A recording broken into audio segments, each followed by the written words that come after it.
So this happened in 2011, so the exact dialogue may have escaped my memory a bit, but the situation is something I'll never forget. Also, AIM was still pretty active during this time, and so was video chatting. Think Tiny Chat. This is important for later. I was on an online dating site. I won't say which one because I'll be dragged mercilessly in the comments, and was talking to this guy. I was 31 at the time and he was 28. We talked about 6 weeks before I gave him my phone number, and we took it offline to calling and texting for another couple weeks. 2 months after our initial chat, we were texting and he told me that he was out having a few beers at a bar near my house. He asked what I was doing and asked if I wanted to come out, but I had a very long day at work and didn't feel like going to a bar. I'm also not a big drinker. I invited him over to my place. After he finished at the bar and he accepted, I figured I would be okay since I do keep firearms for protection and know how to defend myself if needed. I also had a webcam. I took a shower so I wouldn't smell like a water buffalo on a hot day. The air went out at work, put on some makeup and got dressed to wait. He then called and said he was outside my house. I clicked record on my computer's webcam program and turned off my monitor and went to let him in. It was around 10 p.m. and when he comes in, we go back to my bedroom because my living room was being remodeled. We're sitting on the bed chatting for about an hour, talking about everything under the sun. The conversation flowed. He was very handsome and so easy to be comfortable with. We got on the subject of firearms and I showed him mine. About 15 minutes later, he asked for some water, so I go to the kitchen to get him a bottle. When I came back, he said he got a phone call and had to leave. After he left, I looked on my nightstand where I put the firearm down after showing him and noticed that it was gone. I looked everywhere for it, thinking I'd put it down somewhere else. Nope, not there. I then played back the recording from my webcam program and sure enough, shows him grabbing it and putting it in his hoodie. I was terrified at that point. He knew where I lived, had my firearm, and he left his phone on my bed. Right then his phone rings and I answer it. Come to find out, he's married. His wife was calling him wondering where he was. I told her everything, including the fact that he stole my firearm and I had video evidence and was calling the police on him. Next thing I know, he's banging on my door, my firearm in his hand, asking me for his phone. The conversation went like this. I need my phone. Give it to me. Me. Not opening the door but yelling through the window. Take the clip out of my firearm, empty the chamber, throw the clip into the bushes and the one in the chamber across the road and put it on the ground. No. Give me my phone. I'm on the phone with your wife at the moment and I have you on video stealing it from me. I put his wife on speaker. A whole bunch of expletives. Him being shocked, runs and gets in his car, then comes back. I threw your gun in the ditch, he said. At this point, I make him empty his pockets, take his pants off, take his hoodie off, and show me that he doesn't have my firearm on him. All the while his wife is on the phone. I go outside and get in his car, in the driver's seat, and tell him to take me where he threw my firearm. He proceeds to tell me that I don't know how hard it is for him, being a felon, not being allowed to own a gun ever because of a mistake he made. The mistake? Domestic violence involving a gun. We get up the road and he tells me it's there in the ditch. Then I realize the situation I'm in. I can get out of the car and go get it, leaving him to do whatever to me if he chooses. He was 6'4" and 225 pounds. I was 5'3" and 135 pounds at the time. Or I could make him go get it, taking a chance of him seriously hurting me. I took that chance since I was on the phone with his wife and my phone with 911. He retrieves my stuff, brings it to the car, and I drive back to my house and wait on the police. I get out of the car and he gets in the driver's seat. I'm still on the phone with the police. I walk around the back of his car to get his license plate number, and he just puts his car in reverse, hits me and takes off. I found him later that evening. He still had the clip and one in the chamber in his pocket, so now he's enjoying time in prison.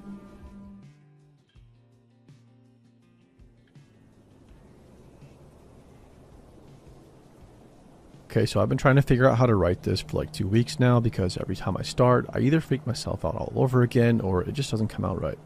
But people keep asking me why I quit the Speedway job so suddenly, and I'm tired of just saying it wasn't for me because that's not really true. And honestly, what happened deserves to be written down somewhere, so here it is. For context, I was working the closing shift at a Speedway like 3 nights a week. I'd been there since June, so about 4 months when this happened. It was me and this girl Ashley, whom I actually really liked, and we'd usually close together, which made it fine. Like, we'd talk and mess around at the time went fast. But Ashley had switched her availability for school, and for about 3 weeks before this happened, I'd been closing alone. I want to say I was never like scared to be there alone because it was a gas station on a main road and There were always at least a few people coming in and out even late at night. It felt safe enough. I had my phone, and I knew where the panic button was behind the counter, and I'd been trained on all of it. I genuinely was not a person who got freaked out easily. Just need you to know that before I get into it. It was a Thursday, October, so it was already dark by like 6. Ashley had left at 9, and it was just me until 11 when we fully closed. I had the radio going behind the counter, and I was doing the cooler inventory on my little clipboard, which is genuinely the most boring task in human history, and I was mostly just thinking about what I was going to eat when I got home. The store phone rang at like 10 past 8. We got calls sometimes, people asking if we had certain stuff in stock or whatever, so I picked it up and said, "Thank you for calling Speedway. This is Brianna. How can I help you?" And just nothing. Complete silence on the other end. I said hello a couple of times and then figured it was a bad connection or a misdial and hung up. Went back to my clipboard. At 8:25, the phone rings again. I picked it up and said the same thing, but the same silence. Held it for a few seconds and hung up. At this point, I was mostly just annoyed because the phone was behind the counter and every time it rang, I had to stop what I was doing and walk back over there. I genuinely thought it was some kid prank calling. Like that still happens apparently, and I was more irritated than anything. Around 8:40 it rings again. 9 o'clock again. By this point, the every 15 minutes thing had started to register, and that was when I stopped being annoyed, and it started feeling like something else completely. Like there was something about how consistent it was that felt intentional, in a way that random prank calls usually aren't. I picked up the 9 o'clock one and didn't say anything. Just listened. And that's when I heard it. Breathing. Not heavy or dramatic, just quiet and steady and completely deliberate. Like somebody holding the phone and just breathing into it, waiting. I hung up and stood behind the counter for a second and realized my heart was going. And I felt stupid about it because it was probably still just some idiot kid, but I couldn't quite get back to normal after that one. I texted my friend Maya something like, "Some creepy person keeps calling the store, lol." And she sent back a bunch of skull emojis, and I laughed and felt better and refilled the hot dog roller thing and tried to move on. The call stopped after 9. And I know this sounds weird, but the silence after was almost worse. Like my body had gotten used to waiting for the phone to ring every 15 minutes.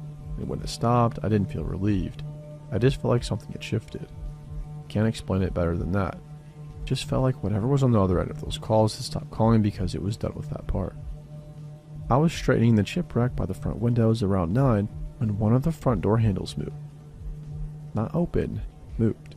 Like somebody had grabbed it from the outside and pulled once, testing it and let go. I looked up immediately and there was nobody visible through the glass. Just the parking lot and the pumps and my car sitting under the light.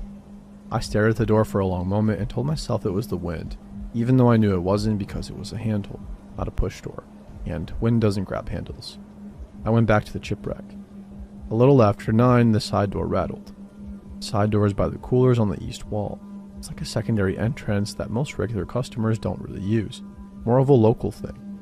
I heard it from across the store, that same single testing rattle and then nothing. I walked to where I could see it from, and the little window on it showed me nothing but the side lot and a dumpster in darkness. I went behind the counter and just stood there. Then the back door. The back door is in the stockroom. It's not visible from the sales floor. It's not visible from the street. It leads to a narrow service alley behind the building, and this is the thing that got me. The thing that made my stomach just drop completely, because that door is not something that a random person wandering around would just find and try. You'd have to know the building and you'd have to know it was there. It didn't just rattled. It rattled and then the handle went down slowly all the way, like somebody pushing it as far as it could go before the lock caught it. Then it was held there for a second before releasing. Like whoever's on the other side just wanted me to know they tried it. I turned the lights off in the back half of the store and went into the stock room and got behind a shelf unit in the corner. Called 911. I was whispering and the dispatcher was calm and good and told me to stay on the line, that somebody was on the way. I had my knees pulled up to my chest behind the shelf of motor oil, and I was staring at the back door trying to not make a sound. It was quiet for a few minutes and I started to think maybe they were gone. Maybe the police would get here and find nothing and I'd feel stupid and go home. Then the back door handle went down again. Slower this time. All the way down and held there, and I was watching the door flex slightly in the frame from the presence of someone leaning on it from the other side, and I put my hand over my mouth and didn't breathe. It was released. Then I heard something at the bottom of the door. Soft sound, paper on concrete, and a folded piece of paper slid through the gap underneath the door and sat on the stockroom floor. I did not touch it. I told the dispatcher and she told me not to touch it, and I just sat there staring at it on the floor until I heard the front door and the officer's voice calling out, announcing himself. They found nobody. Checked the whole building. Checked the alley. Checked the street. Whoever it was gone. They unfolded the paper with gloves and showed it to me, and I wish they had it. It was a drawing of the inside of the store. Hand-drawn accurate. The counter and the coolers and the chip racks and the stockroom all laid out correctly. My name was written in the middle of the sales floor. On the back was a sketch of the parking lot with my car drawn in and circled. My actual car. The dented white Civic I'd been driving since I was 16, and at the bottom was my closing schedule for the next 2 weeks, correct down to the exact days and hours. The phone calls came back to a payphone 4 blocks away. The detective showed me a still from the security camera on the payphone.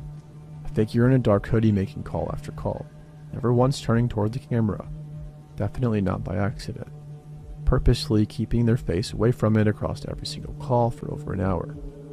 Quit the next morning. I didn't even go back in to get my stuff. I just called and quit over the phone, and my manager didn't really argue about it, which tells me she probably understood why. 2 weeks later, I got a text from a girl named Courtney who had worked that same closing shift at the same location and quit suddenly about 8 months before I started. She'd seen something on my Instagram about it. She told me the same thing had happened to her. The calls and the doors and the note slid under the back. I asked her what her note said. She said it was a drawing of the store with her name written in the middle of it. Different name, same handwriting. I haven't worked a closing shift anywhere since, and I genuinely don't think I ever will again. I still don't know who it was, and as far as I know, nobody does. The case is open, I think, but I haven't heard anything in a while, and I've kind of stopped expecting to. I just needed this written down somewhere. I needed it to be real outside of my own head. So I began college really young. I was barely 17, going to university for my 3rd year in dancing ballet. My grandma and I had left California so I could pursue dance and various other interests, and she could see her friends and do what she pleased. This was supposed to be a constant summer for us. I wouldn't consider myself to do anything to attract unwanted attention. I'm pretty tall and willowy, Middle Eastern, and I go out of my way to be put together. I'm exotic, but it was one of those hot summers, and we were visiting San Francisco for a few months before heading back to Seattle and resuming our schedule and travel and dance. We landed in San Francisco and met my grandma's friend Sophie, and we were taken to her house. We entered the house, and that's when I met Anton. Anton wasn't American, so he had that going for him. He was European, rail thin, taller than a skyscraper, and quite attractive. He also happened to have these dark Ted Bundy eyes. He fixed me with an intense stare and opened his mouth and said, "Wow, if I'd known you'd been flying in, I would have come to pick you up." He left the room, and Grandma's friend, Anne, Sophie's sister, told us that Anton was her grandson and staying with her for the summer, and that he liked the house spotless. We'd been flying all day, and so I decided to unpack and shower. I have OCD, and so I like to have my things perfectly organized. Calfskin, satin, and canvas ballet shoes all had their own place in the drawers. My point shoes had a very different place. My leotards and dance skirts had a place. Every single one of my scrunches had one. Panties were arranged by the color of lace and satin, and tights and leg warmers were together. My point is that everything went away properly, in a way that couldn't be disturbed without me absolutely knowing. I'd leave for ballet every morning at 6 a.m. and arrive back at 3 p.m. like clockwork. At first, I noticed small things, but I was truly happy, and I'd started this natural medicine routine for my OCD that damn near eliminated it. The first thing I noticed was that my panties were not in order, then my tights, and then my scrunchie. But me being not me, I brushed it off. Change is normal, and I desperately wanted to be normal, and so I chalked it up to clumsiness on my part and let it slide. The second thing I noticed was that he'd get jealous and was prone to rages. I would go on outings with a man, Francis, who was 46 at the time and also European. He and I would go to Golden Gate Park, and he would take me to UC Berkeley and art museums. He and I did things together and had an amazing time because I felt alive. Slowly, Anton began to insert himself into our outings by throwing screaming fits and smashing glasses, hurling books at me, hurting the cat, and terrorizing us until Anne decided to placate him by allowing him to come with Francis and me wherever we went. The moment I realized something was off was when I arrived back pretty early in the morning, around 3 a.m. to be exact. I walked into my room and it had been tossed. My panty drawer was open and nothing had been left untouched. My bed had been slept in or been in. The pillows and blankets had been obviously rustled and disturbed. The The stench of my perfume was heavy in the air. My trash was various sanitary items had been picked through, and my diary was gone. Needless to say, I freaked. The house was silent though, and I didn't want to disturb the peace, and so I let the rest of my night be spent cleaning and reorganizing to the best of my abilities. Morning came, the turning point. I didn't know San Fran perfectly because I'd only been there for about 3.5 weeks at this point, and I still had a few months left. I had a free day, and so I decided to go down to the beach and have lunch by myself. I told Grandma and her friends that I'd be gone for the day, and I set off by myself. I made a few detours and stopped to look at things and buy things. I made so many stops that there's no way Ann could have followed me without me knowing, but when I arrived to walk the beach, he was there. I remember this so clearly. He was hunched over and facing away from me, and he had one of his notebooks, and he was speaking into the air in Polish as he wrote. The beach was basically empty, and it was obviously going to rain. The sky was pretty damn black. Since he was looking down and focused on his writing, and I was wearing a cargo skirt with lots of pockets, I thought that if I could silently put the small things in my hands into my pockets, I could pull a runner. I had to get out of there. Either I'd go to the beach where I'd find someone and get help, or hit the rough water and pray he didn't follow me, or I'd run into a store and hope that they'd help me. I managed to maneuver everything in my pockets and turned to head off. He almost seemed to know that I was trying to go. As soon as I turned, he turned and said, "Hi, Elita." I think he was moving slowly to scare me, but I was frozen in place as he put his little moleskine in his pocket and started towards me. Then the world started moving normally again, and as he started towards me, I ran towards the beach. I think he was as shocked as I was because I had a head start. I had gone past him, but I was running on sand and it wasn't working out for me. While he ran towards me, he was alternating between screaming in Polish and screaming in English that he'd cut my eyes out and carve me up like how they did during the war, and that he'd mess me up so badly that I'd never dance again. And he'd carve my face up so badly that he'd be the only guy that would ever want me. And that would be okay since he truly loved me. I turned and he literally had a switchblade and was coming for me. And it was like my fight or flight snapped into place because I somehow knew that I had been set up. And I was mad because I wasn't destined to die on the beach by his hand. I somehow made it to the beach barely able to breathe and hit the hard parking lot breathing and running hard. Then he was right behind me, fire in his eyes, and he pushed me so hard that I flew, skidding across the pavement, ripping my arm and legs up. My head slammed into the ground so hard that I thought my neck had cracked. He got on top of me while I was dazed and waved his blade right above my face and said, "I will carve out your Achilles heels and carve hunks of your muscle out of your legs. I'll carve your face. You belong to me and we belong together. My summer was in my control and peaceful until you ruined it." He said this in a perfectly calm voice. It slowly occurred to me that I was probably going to die, and there was something in my brain that told me to just accept it. I could feel myself bleeding, and I was somehow calm and collected while he was crying and screaming at me, and his spit was flying into my face. Then it happened. I somehow managed to get a handful of sand and gravel into my hand and throw it in his eyes and mouth. He faltered for a split second, and I somehow managed to scamper to my feet and stumble into a run with the last strength I had. I made it into a little souvenir store, and this horrified woman called the police and sat with me and pressed a tie-dye t-shirt against my scrapes until the authorities arrived. I didn't need stitches or anything, just a lot of bandaging and ice packs. As I had suspected, Ann had told Ann where I was going because he had said that he wanted to spend the afternoon with me. I do blame her because it had been obvious what he was going to do. It came out later that she had known that he had been using my things to masturbate in the bed that I'd been sleeping in. He had written me 30+ long-page letters that she had removed from my room. He talked to me about her endlessly, and she allowed him to lapse into delusions about me. The worst thing that she did was immediately getting him back to his family in Poland the second it seemed like he may have been arrested. I have blame as well. I had known to stay clear of him, and yet I ventured off alone. I never mentioned my fears to anyone, and I didn't bring anything to protect myself. I still dance, more than I did before. I think I'm even better now. The scars faded. I call Sophie now and then, and I stay far from Warsaw. Sophie called me the other day to warn me that Ann would be coming to America to do his last 2 years of university here. She offered to give me the necessary documents to report him to his university. And so, Ann, if you're listening to this, stay the heck out of my city.